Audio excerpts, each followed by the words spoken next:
Left off last week, brothers and sisters, by looking at some of the causes of the fall of Jerusalem in AD 70. You know, it wasn't something that just Oh, that's nice. Well, we're going to get to it. We're going to get to it. We had looked at some of the causes of the fall of Jerusalem. You know, it wasn't one thing that just kind of happened and all of a sudden the Romans showed up. It was a progression of things that happened that took time, but eventually, you know, the Romans came in and did what they did. But let's, you know, Lee loves the recap, so let's go through the recap here. Number one. We talked about the tensions between Jews and the Greeks, the Romans and the Jews, right? The Jews and the Greeks, sorry. You know, they had different ideas, different cultural ideas. They certainly had different religious ideas, and particularly in the land of Israel and Judea, it was this constant tension, particularly in areas like Caesarea, which was a major, really Roman town that Herod the Great built. And in Jerusalem as well. Jerusalem obviously was the center of religious ideology for the Jewish people. It was a sacred place. The Temple Mount was a sacred place. And, you know, the Romans were there as well. They didn't care for it. Number two, very, very important, heavy taxation on the people. There was a tremendous amount of corruption as well. Not only in Judea, but also in all of the provinces, really, because, you know, these governors would become powerful in the certain provinces, like up in Syria or North Africa, that type of thing.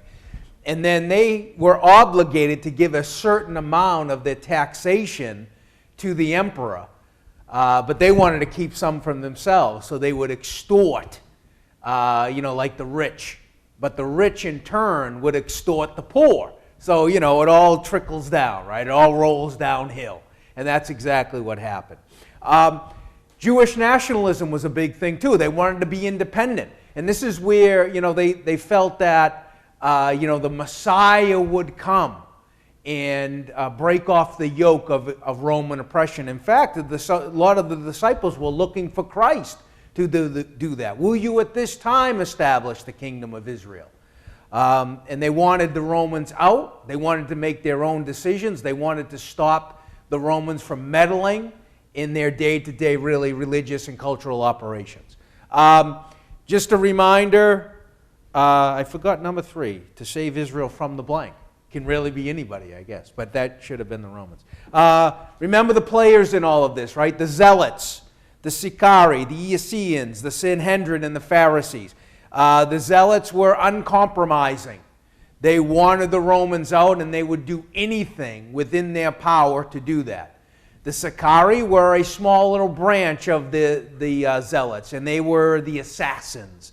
And again, they used violence to get their message across and to achieve their political means.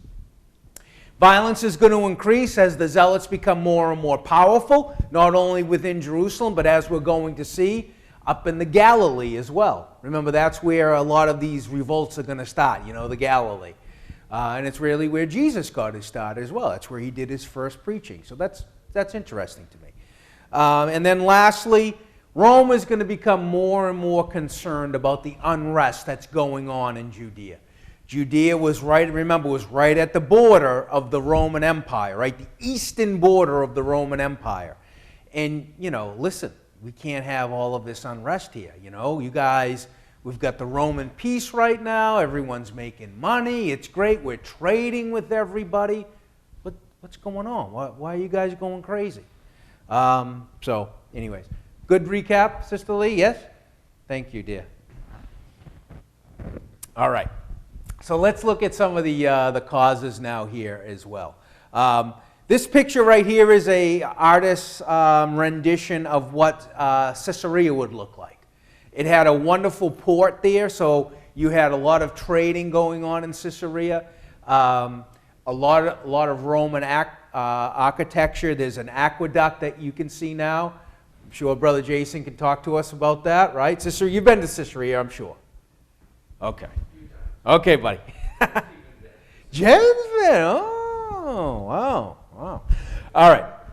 So, so this is, remember, I think we talked about this, but remember, Caesarea is where most of the Roman officials are going to stay, right? It's a seaside town, beautiful weather. It's away from the crazies that are in Jerusalem. You know, again, no Roman, administrator really wanted to go to Jerusalem on the regular, right? Because it was just crazy land in their minds anyways, right? Tensions are not going to go away. They're going to kind of be simmering under the surface. And eventually they're going to bubble to the surface. But during this time, Rome and the Sanhedrin was really like the Israeli Senate, okay? They're going to try to, calm some of these tensions, try to repair the relationships.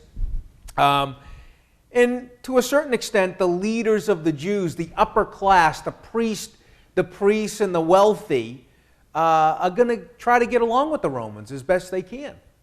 But the zealots wanted nothing to do with making any deals with Rome, right? Now remember, the zealots were an offshoot of the Pharisees, but they also, a lot of the poor were drawn to the zealots, right? Because they had been really oppressed by the Romans. Taxation was ridiculous. They felt that, the Jewish leaders weren't helping them. The Roman leaders certainly weren't helping them. So what's our option? Well, revolution, rebellion. We're gonna try to make a better life through violence, and that's what a lot of them did. Now, a new leader in this area, particularly in Syria, is going to kind of come into the scene. All right, kind of the new governor, right? Josias Florus, and he is going to institute some policies that the Jews aren't going to like, right? He is going to favor the Greek citizens within Judea and within Israel over the Jews. And I'll give you, and because of this, particularly in Caesarea, the Greek citizens are going to be emboldened by this. Like, hey, we got the governor on our side. So all of these tensions right now are really going to be inflamed right now because the Greeks said, hey, we got the Roman governor on our side. We can really kind of stick it to the Jews right now. And this is what happened. There was a synagogue in Caesarea, a large synagogue.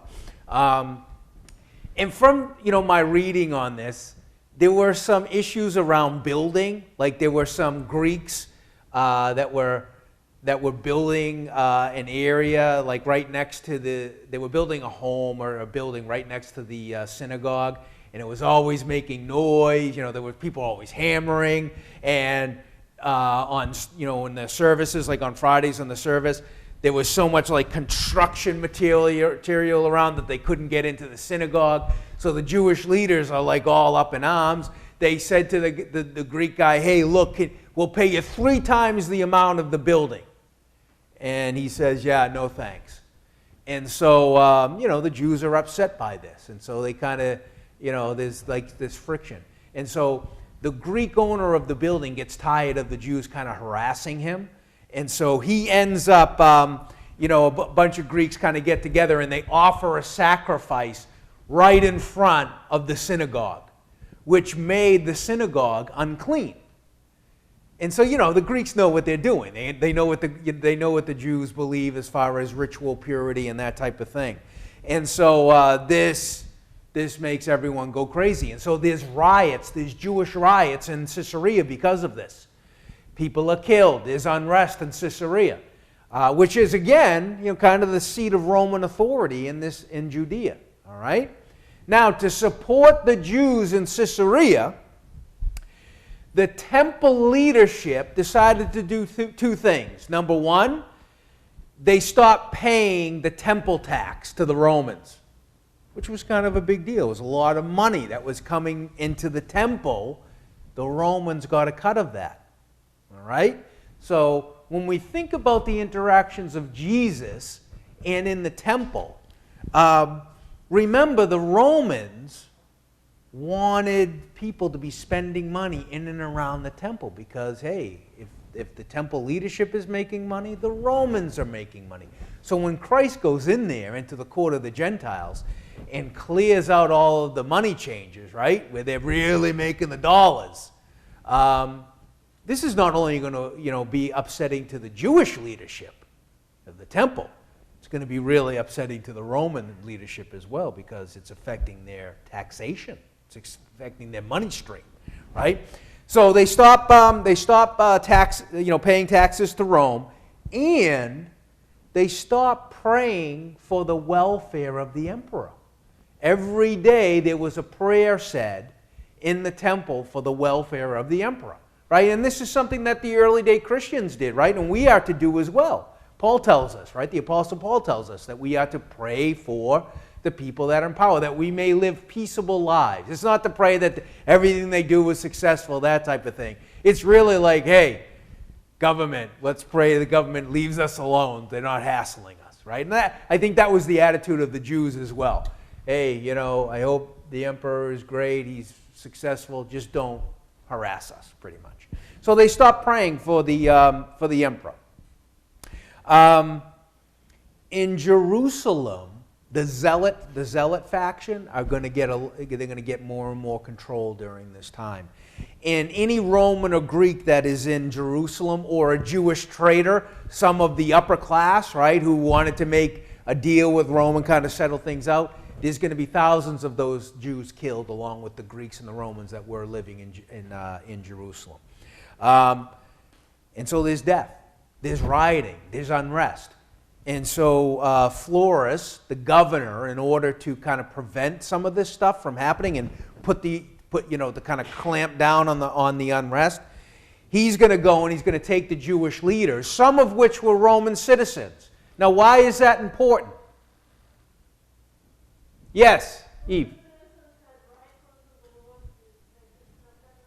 All right, very good, Eve. So her answer was, Roman citizens had rights under the law. In other words, you couldn't just grab a Roman citizen and, make him a slave or throw him in the mines or punish him without going through the process, right? They had legal rights under the law, the Roman law.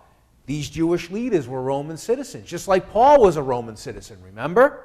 And he used those things. Right? He used his Roman citizenship to help with the spread of the gospel.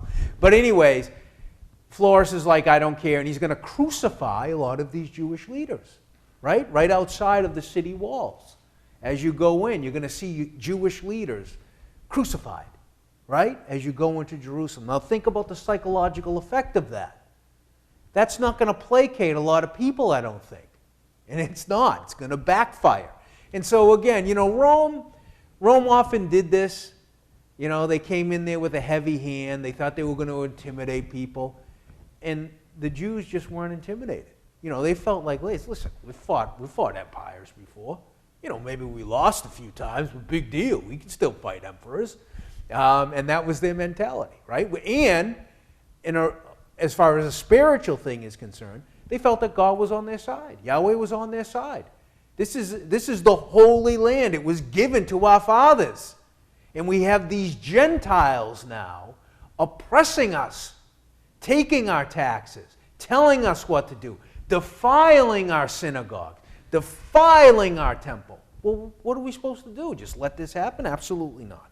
So this last thing here is pretty interesting, right? So they had stopped paying taxes, right? The temple tax to the Romans. So Florus sends a detachment of soldiers right up into the Temple Mount and right up into the treasury. And they steal 17 talents of I believe it was silver or gold. Anyways, they take the money away. Now, when we say 17 talents, a talent was a lot of money. It was the weight of gold of an average person back then. So that was a lot of money. And it figures out to be about $17 million. 17 talents, $20 million in today's money.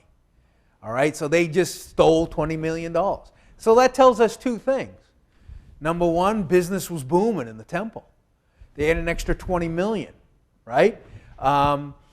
And so for the temple was an incredible source of revenue for the Jewish people. And number two, it shows the kind of wealth that the Romans were pulling out of there. They were getting a percentage of that. So even though we think about Jerusalem in Israel and Judea kind of being a backwater and, hey, it was a poor province. Yeah, in some places, but in other places it was very wealthy. And people were making a lot of money. Jerusalem was a major trading area. There was a lot of money going through Jerusalem and through Judea during this time. Remember, just like for one festival, the Passover, right? Jerusalem, would have close to 1 million people in it, all paying some type of tax to be part of the temple process, to offer sacrifice, right? So I think that's fascinating, kind of looking at the economics of this whole thing. And I think obviously Christ is going to be aware of this stuff too, right? When he goes up and sees the house of prayer for all nations, but you have made it a den of thieves. And so we think about the money changes and stuff like that, but I think he's talking about this aspect of it as well. You got $20 million up in your treasury right now. There's poor everywhere, but they had that, and the Romans wanted a piece of it. Questions, comments before we go on? I got pinged here. Hold on. Can you explain, this is from Brother Jim Boyko, can you explain the link between activities in Caesarea and what happened in Jerusalem? Why is Caesarea so critical to Jerusalem's destruction? So again, Caesarea was the center of Roman administration within the province of Judea. So that's really the connection. Caesarea was the major area for Roman authority. Jerusalem was kind of down further, south, the southeast. And so that's really the connection, the only connection. Caesarea was kind of a lot of times the staging area for a lot of Roman, interactions with the Jews, that type of thing. And so really, yeah, Jim, go ahead. I have another question. Sure. It's a question I've never really gotten an answer to, so if you've got one, that's great. So you had Jews who were Roman citizens, like Paul. Yes. How did they verify their citizenship? Great question. I'm not 100% sure. I don't know if they had like a piece of paper that had it on there. They carried around some identification. I'll look into that, Jim. How would Paul? Paul says, "But I'm a Roman citizen," and the centurion go, "Well, let me see." He doesn't ask for his papers or anything. No, he just says to him, I was born this way, and then the guy's like scared, and it's like, okay, why would you just believe him? Then wouldn't you everybody just say, "Oh, I'm a Roman citizen"? Yeah, well, maybe I'll look into this. Maybe saying you're a Roman citizen, if you weren't, was punishable by death or something like that. I don't know. Brother Jason. Sister Jen heard a class on it, and they used to wear a necklace with a cylinder with their paper inside it, like a necklace that had their Roman citizen. Nice. Perfect. Awesome. I'm sorry, I should have never bothered to ask you. Yeah, no. Ask someone that knows what's going on. So that's great. So Sister Jen says that she heard a class on there that they would have a necklace with a cylinder on it, and inside the cylinder they would have their paperwork concerning their citizenship. That makes sense. That's great. Thank you. Awesome. Any other questions, comments before we move on? Yeah, Jen, please come up. Thank you. All right, so we come to 66 A.D. Dun, dun, dun. This is really the no going back year, right? This is the crossing of the Rubicon. This is when everything changes, okay? And so 66 A.D., things are not going well as far as the relationship between the Romans and the Jews, okay? So first of all, Flores, the governor, is going to just outrage everybody, outrage Jerusalem. Everyone's going to go crazy. The nationalists and the zealots are going to take over Jerusalem, okay? Things got so bad during this time that King Agrippa II and Bernice, who the Apostle Paul talked to, right? They're going to take off. They're going to flee the city. And they're going to go up, I think they're going to flee to Caesarea. Caesarea, and then to another place. I'm not sure. Anyways, they leave Jerusalem.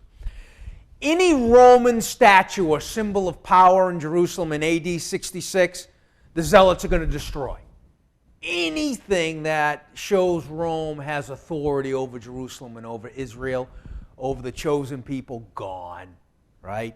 Again, Romans and Greeks in Jerusalem, if they hadn't already gotten out, they're going to be killed by the Zealots. The Zealots were no joke, okay? They had no problem using violence to get what they wanted, okay?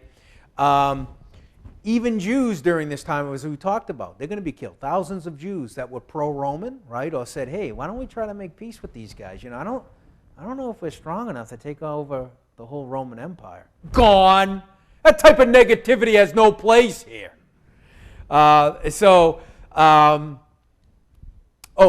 Herod's fortress palace up in Masada. It was a Roman garrison at the time. Rome had soldiers up here, up in Masada, and they're going to be taken over by the Sicarii. The Sicarii is going to kill the garrison, and they're going to take over Masada. And we'll look at that probably in next week's class. That whole thing. That's going to be the last fortress of the Jews, and I think Masada is going to fall in 73 A.D. somewhere around there. Has anyone been to Masada? Oh, just raise your hand high. This is a softball question. Yes, Brother Jason and Sister Jenna have been to Masada. You have climbed it, have you not, Brother Jason? Yeah, we hiked up and down. Okay, ooh. You up the ramp? Did you go up the ramp or the trail? Well, we went up the trail. There's a ramp in the back, so you can go view that. Okay. And you can hike up next to the ramp on the opposite side if you want to come inside that. All right, so I hope you're here next Sunday because we're going to have to pick your brain a little bit. Did you bring enough water? Plenty of water. Okay, always important. Okay, now the Roman garrison in Jerusalem is going to be wiped out, and the Jews are going to be a little crafty with this, right? They're going to say, "Listen, guys, Romans, if you guys just surrender and drop your weapons and leave the city, we'll let you go, no problem. See you later. We want you out of the city." And so the Roman commander's like, hey, that's a great idea. Yeah, sure. And so they did that, and so they're trying to leave the city without their weapons, right? And what do you think happens? Right, they're slaughtered. They're absolutely cut down by the Zealots and the Sicarii. They're wiped out. The whole garrison is wiped out except for the commander, and the commander is forced to convert to Judaism. So the Romans are out of Jerusalem. Yeah, yay, we did it, right? We got rid of the Romans, okay? It lasted for a very short period of time anyways. But Jerusalem now is completely controlled for the most part by the Jews, right? The Roman power has been taken away from the Jews. The Roman power has been taken away from Jerusalem, and now the Jews are in control of Jerusalem. 66 A.D. Now Rome is looking at this, right? And they're like, I don't particularly care for all of this. This isn't, this is becoming an issue. It's becoming a problem. So, just got pinged again. Hold on. Virtual question. Up. Sister Betsy climbed Masada as well. Tim Demarest as well. Okay, awesome. Very good. Thank you for that, Betsy. So Rome is going to have to do something. They're not going to let this go. Rome does not let these things go, if we know Roman history, right? If they crush rebellions. They don't let rebellions kind of fester and go on and on and on. And that's exactly what they did. Okay?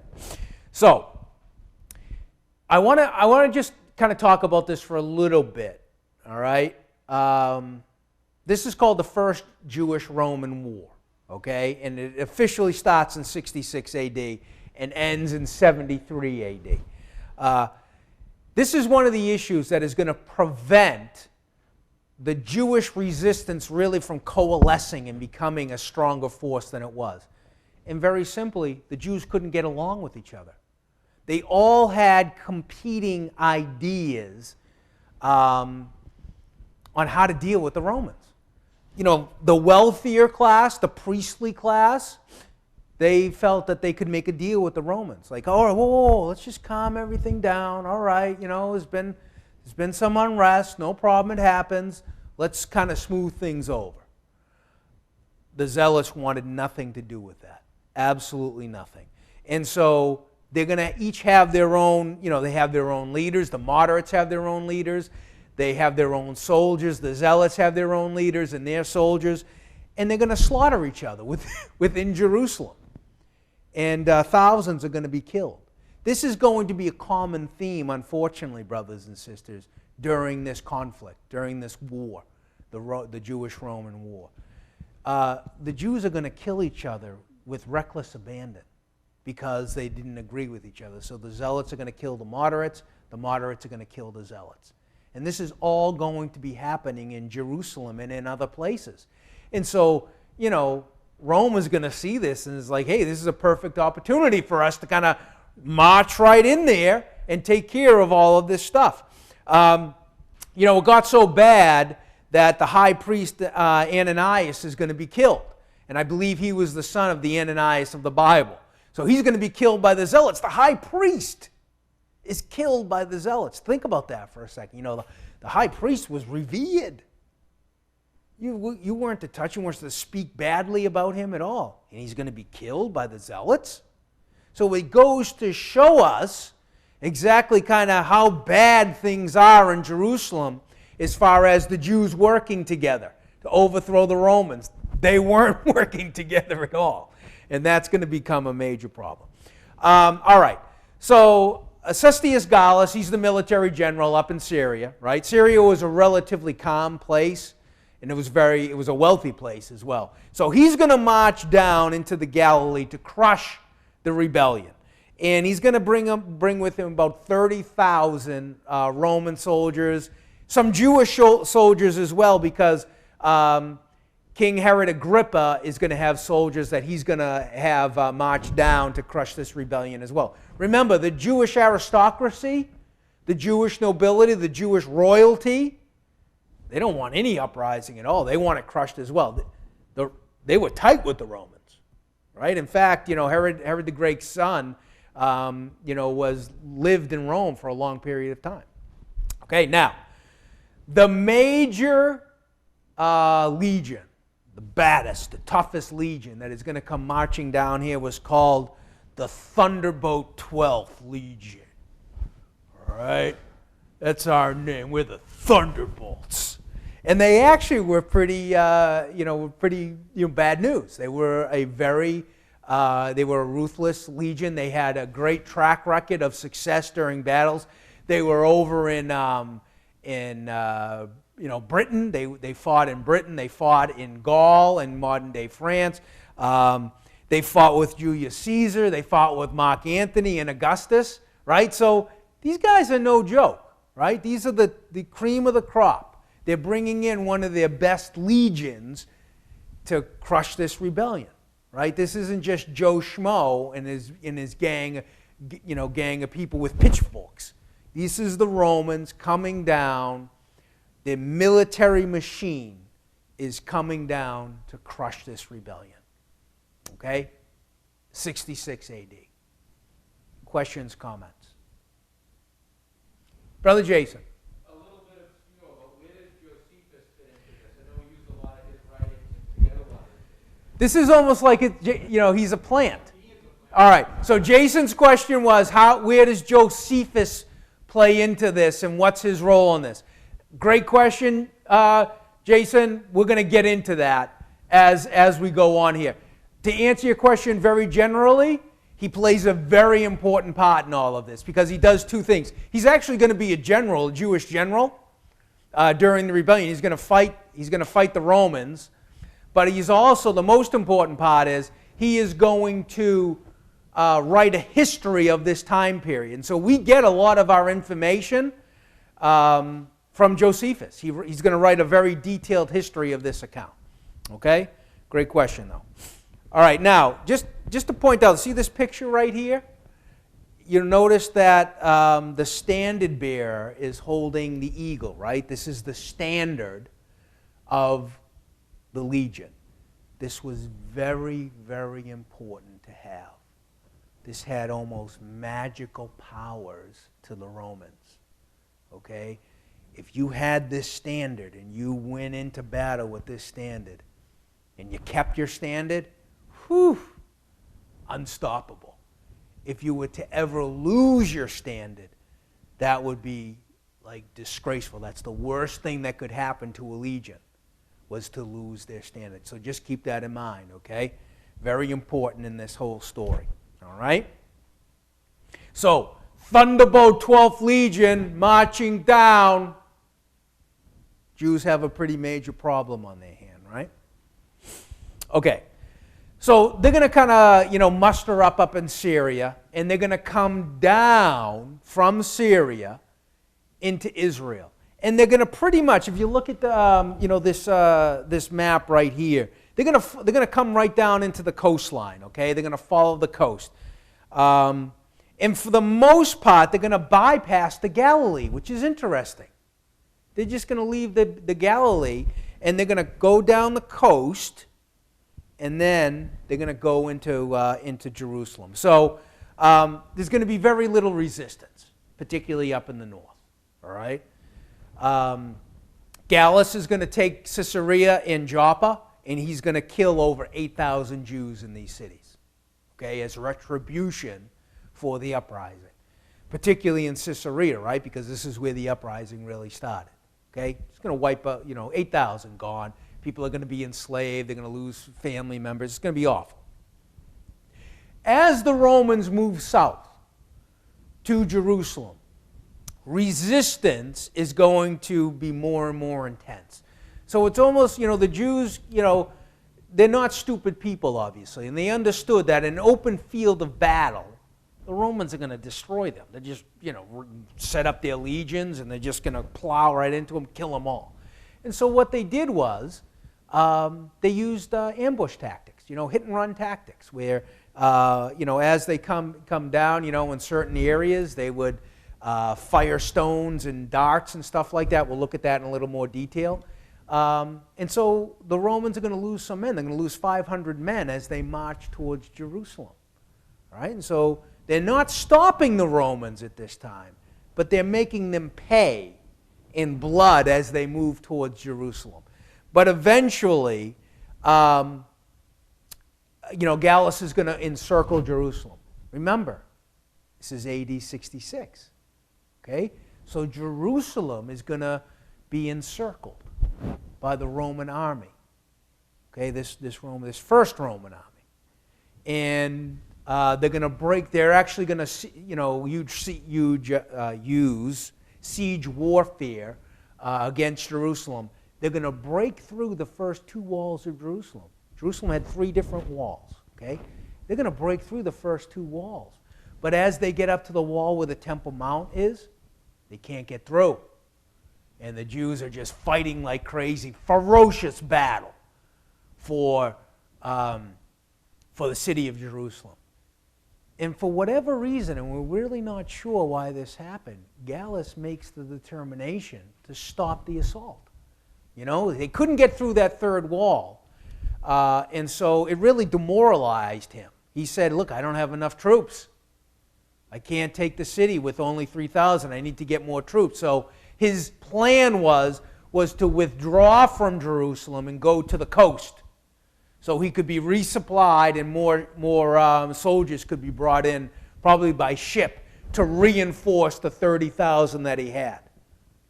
So they leave Jerusalem. And so this is going to be a major tactical mistake on Gallus's part, as we're going to see. Next slide, we'll look at it. Now, seeing all of this, the early day Christians are like, didn't Jesus say something about this? Right? So you have almost a 4-year window of opportunity for the Christians to look at the political situation and make a determination. Hey, should I stay in Jerusalem, in and around Jerusalem, or maybe should I leave? The majority of them are going to leave Jerusalem because of what Jesus said in Matthew 24, right? He says, where the eagles are gathered, there, where the carcass is there, where the eagles be gathered together. Pray that your flight be not in the wintertime, right? You need to leave. And so they left. And they went to the city of Pella, which is in modern-day Jordan today. And they fled there. And so God gave them ample amount of warning and ample amount of time to leave that area, to get out, right?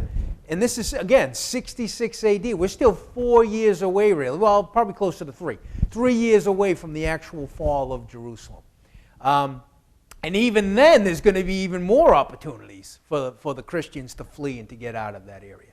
And that's really exactly what they did. Now, did some of the early day Christians stay in Jerusalem? Yeah, of course they did. Did they fight against the Romans? Yeah, some of them did. Some of them did. They looked at they looked at the Roman oppression the same way the Jewish zealots looked at them as well. This is Rome, they're Gentiles, but the majority of them, left. They wanted nothing to do with this political situation and military situation that was going on in Jerusalem. Okay? Questions, comments? Now, this is the last thing, the flight to Pella. This was written about like 300 years after these events by Eusebius, who was the first church historian. And so there's been some kind of back and forth about whether or not, when it happened, that type of thing. But we do know that Christ warned about this. And tradition is that an angel of God was also sent to the Christians at Jerusalem, the followers of Christ at Jerusalem, to tell them to get out of the city as well. A lot like what the angels told Lot, right, to leave Sodom. It's kind of a similar thing. Okay? All right, now we're really getting into it. This will probably be our last slide. All right, the Battle of Beth Horon. How many people have ever heard of the Battle of Beth Horon? Yeah, it's like, wow, no one's heard of Battle of Beth Horon? Like, this was a major battle, people. Okay? And that's just really a product of, just kind of our educational system, right? This was, the fall of Jerusalem was one of the great, horrible stories of antiquity, right? But, I never learned about the fall of Jerusalem in my, did anyone yeah, we didn't, which is weird. But anyways, all right. So, as the Romans, right? Remember the Romans made the determination. Gallus, the general, makes the determination, I got to get out of Jerusalem. I don't have guys anymore, man. So he pulls his legions away from Jerusalem. Now remember, Jerusalem is elevated, right? So in order to kind of get down to the coast, you've got to start up top and you've got to make your way down, all right? And a lot of these footpaths, these paths, are very narrow. And so his army is going to be hemmed in on both sides as he makes his way to Beth Horon. And he makes his way down into the valley. He's going to start getting harassed by the Jewish soldiers that are following them. Remember, the Jews are not facing them straight on. They're firing things at them, right? Stones, slingers are whipping stones at thousands and thousands of stones. Military darts, right? War darts. I have a few pictures of them, right? They're firing these things at them. So they're being harassed on both sides. As they make their way down into the valley at the lowest point, and they're getting fired thousands and thousands of projectiles, right? Killing guys left and right. This is when the Jewish soldiers, the infantry, comes from both sides and slams right into the legions. Now remember, these legions are no joke. But because of the terrain, because it was so narrow, because it was hemmed in on hills, the Romans couldn't get into their military formations, right? The formations that they would get into in order to fight an enemy, right? The shield walls, and they'd be in the squares, and they could march forward and march to the side. Oh, they were incredible. They couldn't be beaten when they got into formation. But guess what? They couldn't get into formation because of the terrain, and so they're going to be slaughtered. The Jews beat the Romans. End of the war, right? Wrong. This is going to be an incredible victory for the Jewish people. This is how can this not be a sign from God that God is with us?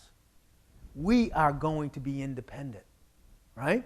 And so, that makes sense.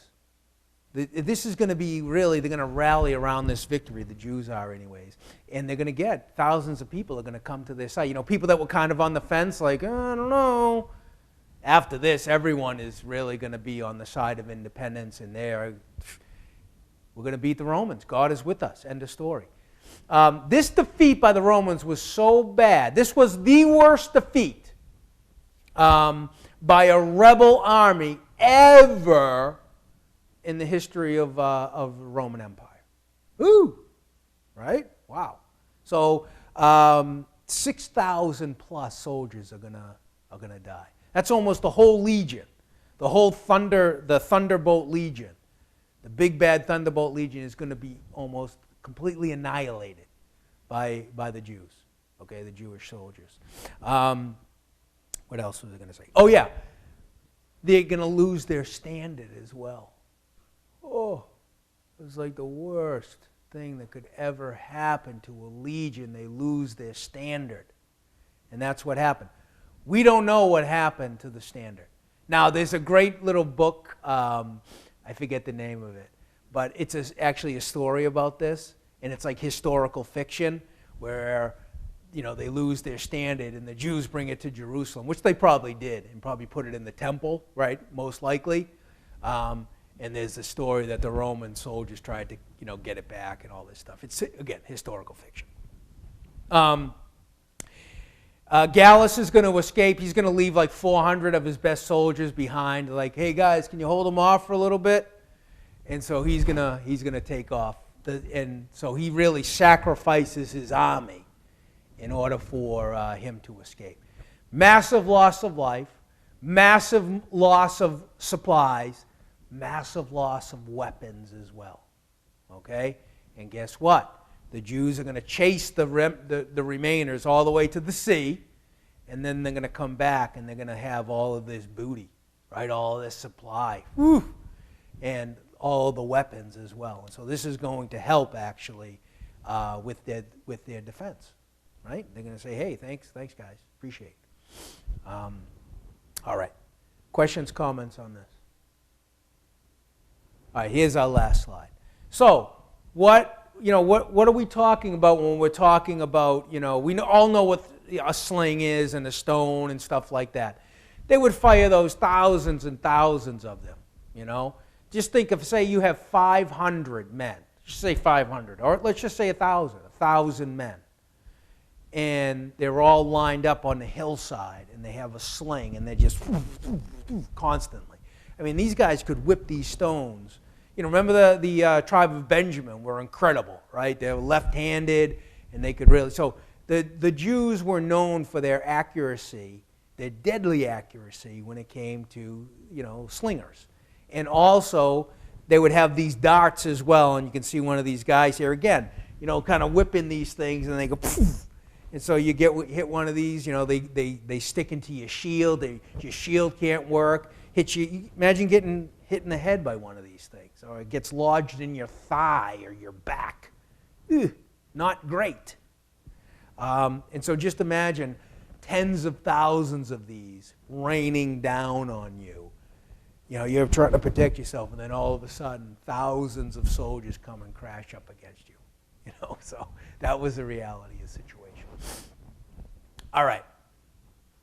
I'm going to go for one more slide. Yep. Whoa. All right. After this battle, the Jews set up their own government, provisional government. Their spiritual leader was Gamaliel II. Name sounds familiar, doesn't it? He was the son of the great Gamaliel, who Paul learned from. All right? Other generals are going to be set up, like Josephus is going to be appointed the general up in the Galilee. That's going to be his job, okay?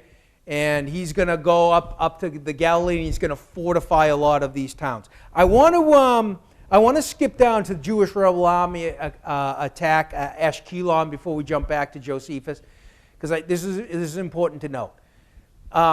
The Jews were emboldened by their victory over the Romans. They're like, oh, we can beat anybody. So they go to the city, the seaside city of Ashkelon, okay? And they fight the Romans out in the field. A very small army, by the way. But they're going to be crushed. They're going to be destroyed by the Romans, this small Roman army. And so they're going to say, look, we cannot fight the Romans one-on-one in open battle in the open field. And so they're going to change their tactics from attacking to going back on the defensive and fortifying their towns, making the Romans come to them, making the Romans break into Jerusalem and destroy Jerusalem.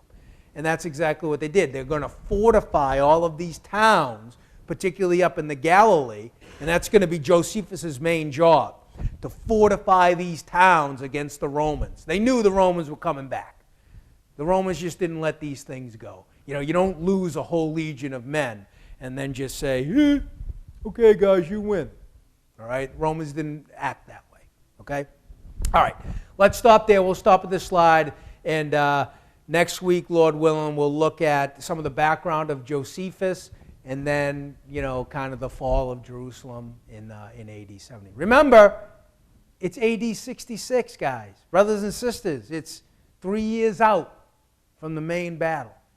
All right? So again, these things just didn't happen spontaneously. It was a slow progression to build up to the fall of Jerusalem. Okay? Questions, comments, outrages? Okay. I can't wait for the recap.